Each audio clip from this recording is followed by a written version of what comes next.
여러분 사진을 한 장 여러분 보여주시면 여러분 이것은 대추입니다.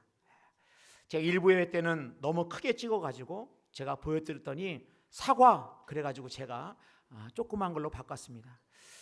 여러분 이 대추 한 알 우리가 볼 때는 그냥 평범하고 그냥 그렇게 매주 익숙한 그런 과일입니다마는 이 장석조라고 하는 시인이 이 대추 한 알이라고 하는 그 시를 썼습니다. 이렇게 시작합니다. 대추 한 알, 적의 저절로 붉어질 리는 없다. 저 안에 태풍 몇 개, 저 안에 천둥 몇 개, 저 안에 벼락 몇 개. 적의 저 혼자 둥그러질 리는 없다. 저 안에 무설이 내리는 몇 밤, 저 안에 땡볕 두어 달, 저 안에 초승달 몇 날. 우리가 생각할 때 저는 이 시인은 어떻게 이렇게 대추 하나를 보고 이런 시를 썼을까? 저는 그런 생각을 하게 됐습니다. 나도 시인이 되고 싶다. 그런 생각을 했습니다마는 여러분 대추 한 알이 붉은 대추가 열매를 맺기까지 사실은 우리가 그냥 그렇게 대추가 저절로 대추가 되어진 것이 아니라 사실은 바람도 맞고 태풍도 피하고 뜨거운 햇볕 아래서 이 대추는 시간을 보내서 붉게 되어지고 둥그러지고 그 대추 한 알의 열매가 맺힌다고 하는 것입니다. 여러분 사실 어찌 대추만 그렇겠습니까? 우리의 인생의 길을 걸어갈 때 우리는 모든 순간순간마다 때로는 햇볕도 견뎌할 때가 있고 때로는 태풍의 그러한 속에서도 우리는 견뎌할 때가 있고 또 하나는 무서운 매서운 바람 속에서도 우리는 때로는 흔들릴 때가 있다고 하는 것입니다. 대추 한 알만 그런 것이 아니라 우리의 인생에도 때로는 여러 가지 수많은 내가 생각하지 못했던 환경 속에서 우리가 흔들리기도 하고 때로는 낙심하기도 하고 때로는 그 순간순간마다 내 삶의 모습 가운데 그렇게 주저앉고 싶은 그런 인생의 때가 있다고 하는 것입니다. 여러분 그러할 때 우리가 어떻게 내 인생에 태풍이 몰아치고 내 인생에 뜨거운 햇빛이 비쳐서 견딜 수 없을 그때 그렇다고 한다면 우리가 우리 인생에 그러한 일을 만났을 때 아니 지금 그러한 걸음 가운데 있다고 한다면 우리가 어떻게 새롭게 시작하고 어떻게 우리에게 주어진 이러한 인생의 수많은 변수 속에서 우리가 믿음으로 살아갈 수 있을까? 오늘 말씀 보니까 하나님께서 야곱에게 베델로 올라가라라고 말씀하고 있습니다.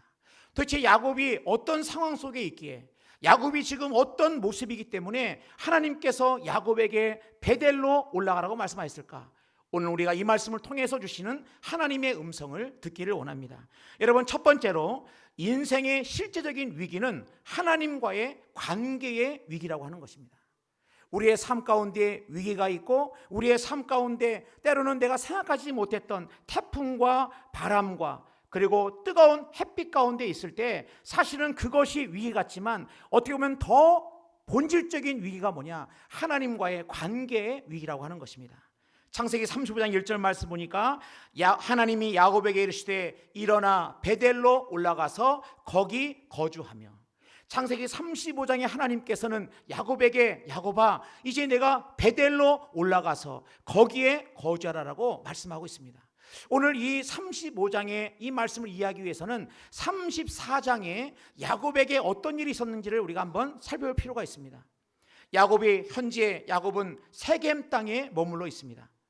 그럴 때 34장에 야곱의 딸 디나가 그 세겜 추장의 아들로부터 성폭행을 당합니다. 그것 때문에 야곱의 아들들이 자신의 누이들이 그렇게 한 이들에 대해서 복수하려는 마음을 가지고 보복해가지고 죽입니다. 그러다 보니까 이 상황이 어떻게 됐느냐? 야곱에게 있어서는 야곱의 가정에 있어서는 굉장히 큰 어려움이 온 겁니다.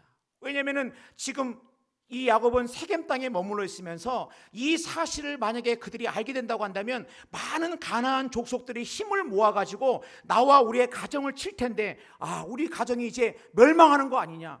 극심한 두려움 가운데 야곱이 빠지게 됐다고 하는 것입니다. 그게 창세기 34장 30절입니다. 야곱이 시므온과 레위에게 이르되 너희가 내게 화를 끼쳐 나로 하여금 이 땅의 주민 곧 가나안 족속과 브리스 족속에게 악취를 내게 하였도다. 나는 수가 적은즉 그들이 모여 나를 치고 나를 죽이리니 그러면 나와 내 집이 멸망하리라. 야곱이 지금 이런 자신의 이 가정이라는 문제로 인해 가지고 이런 큰 어려움을 당할 때 나와 내 집이 멸망하겠다고 하는 만큼 야곱은 굉장히 두려움 가운데 있었다고 하는 것입니다. 여러분, 그럴 때 이것은 야곱의 인생에서, 야곱의 인생을 살아가면서 어려움이 있었죠. 위기가 있었죠. 형 에서의 낯을 피해서 고향집을 떠날 때 그에게는 그건 역시 자신의 삶에 생각하지 못했던 위기였습니다. 또 막상 외삼촌 라반의 집에 갔을 때 이 외삼촌 라반이 얼마나 교활하신지 20년 동안 종살이를 했어요. 그러니까 여러분, 이 야곱의 인생이 결코 평탄하지 않았지만 지금 이 디나의 사건으로 말미암아 임했던 이 일은 굉장히 야곱과 그의 가정에 있어서 굉장한 위기였다고 하는 것입니다. 그렇다고 한다면 왜 야곱에게 이러한 일들이 일어났을까? 가만히 생각해 보면은 사실은 야곱이 하나님의 말씀에 끝까지 순종하지 않았다는 거예요. 하나님께서 이제 외삼촌 라반의 집에 있을 때 하나님이 야곱에게 이렇게 말씀하십니다. 창세기 31장 13절입니다.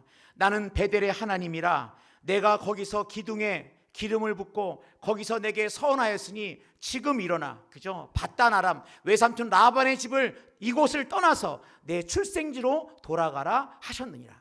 그러니까 야곱이 외삼촌 라반의 집에 있을 때 이 하나님의 말씀을 듣고 하나님께서 약속하신 베델의 하나님, 그 베델 향해 가다가 어디에 머물렀냐면 세겜이라고 하는 땅에 머물렀습니다.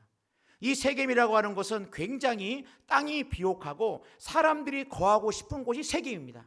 그래서 뒤에 보면 솔로몬이 죽자 나라가 둘로 나뉘게 되는데 이 북왕국 이스라엘의 수도를 갖다가 어디다가 수도를 정하느냐, 이 수도를 여로보암이 세겜이라고 하는 곳에 수도를 정합니다. 이 세겜이라고 하는 것은 정말 매력적인 그러한 도시였습니다. 매력적인 곳이었습니다. 그 야곱이 베델로 가다가 세겜에 가보니까 세겜이 너무 좋은 거예요. 그러니까 하나님 말씀처럼 베델로 가지 않고 세겜의 창세기 33장을 보면은 세겜의 땅을 삽니다. 은 100개를 주고 땅을 사고 아예 거기에 정착합니다.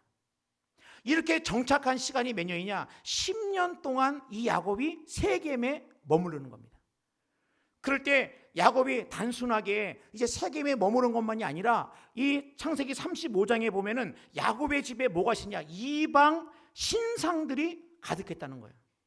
창세기 35장 2절입니다. 야곱이 이에 자기 집안 사람과 자기와 함께한 모든 자 이르되 너희 중에 있는 이방 신상들을 버리고. 그러니까 여러분, 이 야곱이 어떻게 했다는 거예요? 야곱의 집안에 이방 신상들이 있었고, 그리고 창세기 32장에 야복강에서 이제 하나님을 만난 이후로 창세기 33장 34장 이 두 장에 걸쳐서 야곱이 하나님을 찾은 적이 없어요. 그러니까 야곱은 이 10년 동안 어떻게 살았던 겁니까? 가나안 사람들보다 더 가나안 사람처럼 살았다고 하는 것입니다. 나는 이제 부족한 게 없다. 이 정도면 됐다. 난 세겜 땅이 너무 좋다. 그래서 하나님의 약속을 다 잊어버린 채 이 야곱이 세겜 땅에 머물러 있었을 때 어떤 일이 벌어지는가? 이 사건을 통해 가지고 낙심하고 절망하고 두려워하고 이제 우리가 다 죽었다고 할 때 하나님께서 야곱에게 베델로 올라가라라고 말씀하고 있다고 하는 것입니다. 여러분, 그 때문에 야곱의 인생에 있어서 디나를 통한 이런 위기보다 정말 심각한 위기, 왜 야곱의 가정에 이런 위기가 왔을까? 가만히 살펴보면 야곱은 지나온 10년 동안 하나님을 잃어버린 채, 하나님과의 관계를 잃어버린 채 살았던 그것이 야곱의 삶의 진정한 위기였다고 하는 것입니다. 여러분, 우리의 삶 가운데 우리가 인생을 살아가다 보면 흔들릴 때가 있습니다. 우리의 삶에도 똑같이 위기라는 게 찾아올 수가 있습니다. 여러분, 제 방에 있는 장식품 중에 하나 이런 중심을 잡는 이런 장식품이 있습니다. 제가 어느 가게에 들어갔다가 아주 거기에는 아주 멋진 것들이 굉장히 많았는데 이 장식품이 굉장히 제 마음을 사로잡았어요. 그게 뭐냐면은 이게 신기하게도 이렇게 흔들어도 아주 중심을 잘 잡습니다. 저는 생각했어요. 뒤로 넘어가면 넘어갈까 하고 뒤로 이렇게 당겼더니 요 정도 당기면 이제 떨어지고 자빠야 되지 않습니까? 다시 이렇습니다. 저는 이 장식품을 제 목양실에 제 책상 앞에 놓으면서 우리의 인생 가운데 우리의 인생에 이렇게 흔들리고 때로는 뒤로 넘어갈 것처럼 이제 이 모든 것이 끝나는 거 아닌가, 이젠 더 이상 희망도 안 보이고 소망도 안 보이고 내 인생이 이제 완전히 여기에서 정말 깊은 절망과 좌절 가운데 있을 때 놀라운 사실은 이 중심이 이 추에 매달려 있기만 한다고 한다면 얼마든지 다시 일어설 수 있다고 하는 것입니다. 여러분, 우리의 인생 가운데 우리가 살아갈 때 어떻게 대추만 벼락 몇 개, 태풍 몇 시간, 또 이런 어려움만 있겠습니까? 그럴 때 우리가 다시 잊지 않을 것은 무엇입니까? 나는 지금 내가 세겜에서 하나님을 잊어버린 채 내가 살아가고 있지 않는가? 여러분, 이것이 어쩌면 우리의 인생의 실제적인 가장 큰 위기라고 하는 것입니다. 여러분, 그럴 때 두 번째로 보면은 하나님께서 인생의 위기에서 야곱에게 네가 가장 먼저 할 일은 다시 예배를 회복하라라고 말씀하고 있다고 하는 것입니다. 우리 어떤 컴퓨터를 이렇게 킬 때 마우스가 이렇게 안 먹을 때가 있습니다. 아무리 해도 이 마우스가 안 먹고 자판이 두드러지지 않으면은 그때 해야 될 일이 뭡니까? 컴퓨터를 다시 껐다가 키는 겁니다. 다시 껐다가 키면 다시 마우스가 움직이고 자판이 움직이게 되는 것입니다. 우리의 인생 가운데 위기가 왔다, 어려움이 왔다. 위기라는 말이 뭡니까? 위기는 위험하다는 말하고 기회라는 말하고 합쳐진 말이 위기입니다. 그러니까 우리의 인생 가운데 어려움이 왔다, 내 기도의 제목이 있다. 여러분, 그것은 나를 위험에만 빠뜨리는 것이 아니라 그것을 갖다가 내가 하나님 아버지 앞에 나와서 믿음으로 중심 잡으면은 이 위험한 것이 아니라 오히려 내 인생의 기회가 될 수 있다는 겁니다. 여러분, 기회가 된다는 거예요. 그것 때문에 하나님 아버지 앞에 우리가 나올 때 진정한 우리의 삶 가운데 우리가 인생의 여러 가지 많은 문제 속에서 가장 내가 중심을 잡고 해야 될 뭐냐? 바로 예배하는 거라고 하는 것입니다. 그래서 창세기 35장 1절 말씀 보니까 하나님이 야곱에게 이르시되 일어나 베델로 올라가서 거기에 거주하며 내가 내 영 에서의 낫을 피하여 도망하던 때에 내게 나타났던 하나님께 거기서 제단을 쌓으라 하신지라. 여러분, 보면은 창세기 33장과 34장, 특별히 34장에 보면은 하나님이 거기에 나타나지 않으십니다. 하나님이 나타나지 않는 곳에 어떤 일이 벌어지는 거예요? 거기서 살인과 보복과 탈취와 또 뭡니까? 전쟁과 이런 모든 어둠의 일들이 다 거기서 34장에 나옵니다. 그런데 놀랍게도 35장에 하나님이 나타나실 때부터 시작해가지고 하나님이 함께 하시니 이 모든 것들이 다 해결되어진다는 것을 우리가 알 수가 있어요. 그러니까 우리가 이 땅을 살아갈 때 문제는 뭡니까? 내 인생의 문제에 내가 지금 하나님을 초청하느냐, 내 인생의 문제에 하나님만 함께 하신다고 한다면 그것은 더 이상 문제가 아니라 그것은 내 인생을 축복하시기 위한 하나님의 놀라운 기회라고 하는 것을 우리가 믿음으로 받아들여야 한다는 것입니다. 그래서 야곱에게 하나님께서 제단을 쌓으라, 성경에 하나님께서 직접 제단을 쌓으라고 말씀하신 것은 창세기 35장이 처음입니다. 왜 그랬을까? 그만큼 야곱이 절망 가운데 있었고 야곱이 이 심한 두려움 가운데 꼼짝할 수 없는 그런 상황에 있었기 때문에 하나님께서 야곱에게 직접 명령하셨다고 하는 것입니다. 그럴 때 야곱이 하나님의 말씀을 듣고 그가 결심합니다. 내가 베델로 돌아가야 되겠다. 여러분, 이 마음이 얼마나 귀한 마음인가.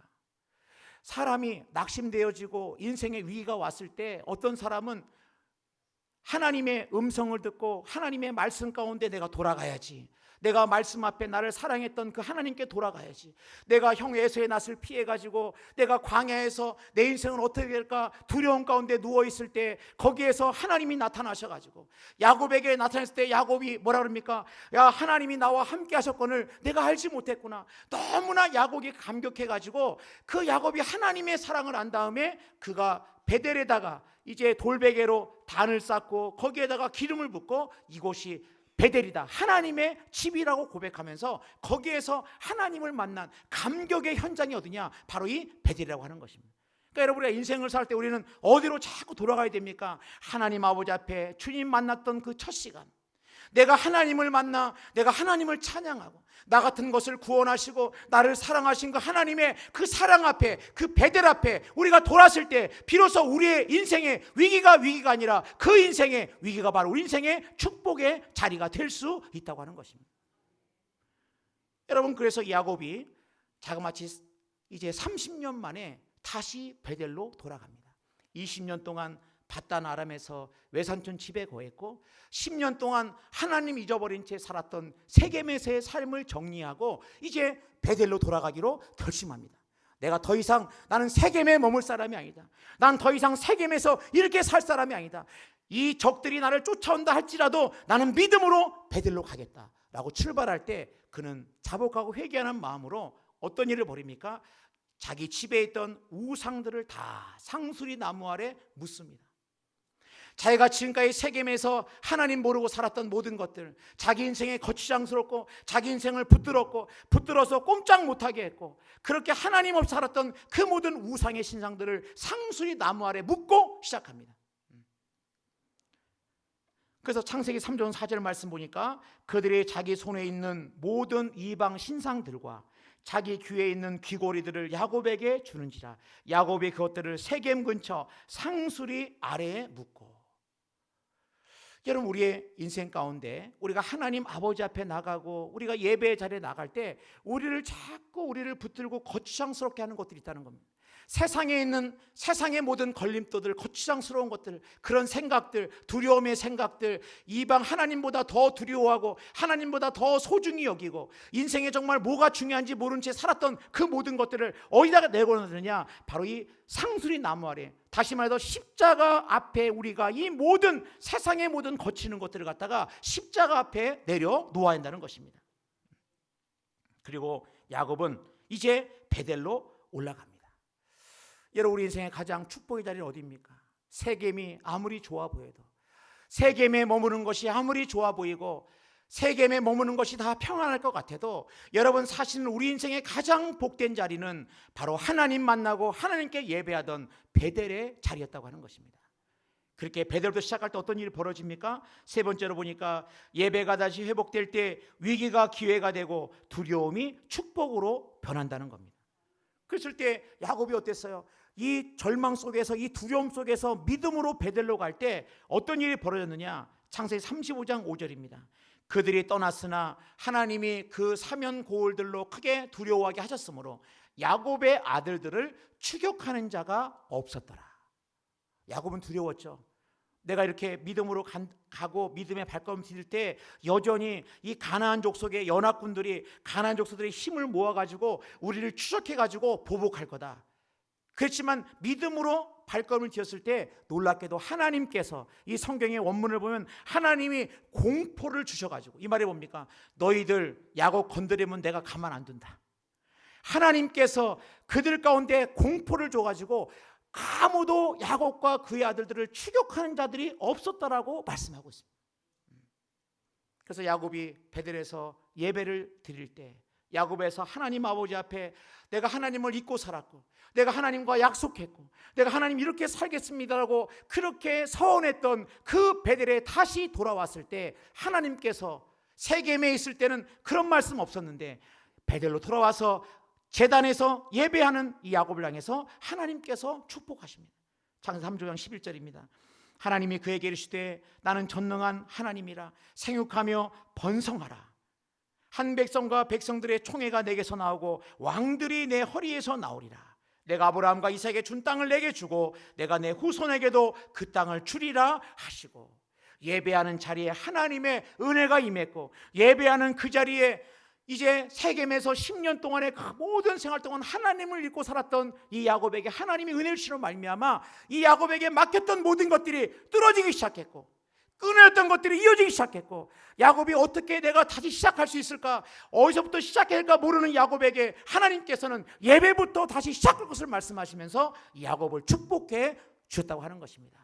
그러므로 여러분, 우리가 세상의 모든 신을 벗고 우리 하나님 아버지 앞에 예배하는 자로 주님의 이 사랑 앞에 나가는 우리 모두가 되기를 주님의 이름으로 축복합니다. 우리 찬양하겠습니다.